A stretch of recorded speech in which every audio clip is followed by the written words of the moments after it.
Laki ng puno, oh. Tapos ang daming ibon sa taas, oh. Parang mga naipitan ng tuka. Ang ingay. Mga loro yun. Mga loro. Sabi na guys, pag daw naabutan mo yung tae nila, dapat ganito nga ka. Kapag natuluan ka, magiging milyonaryo ka daw. Kaya ako kanina pa ako nakanga. Sana may tumae nga. Kaso wala, tagal tumae.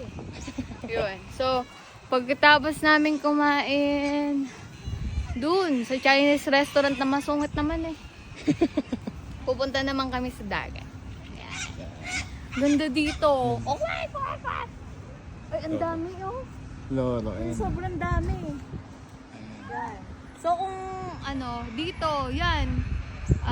Nagaganyan silang sila freely. Kasi hindi yan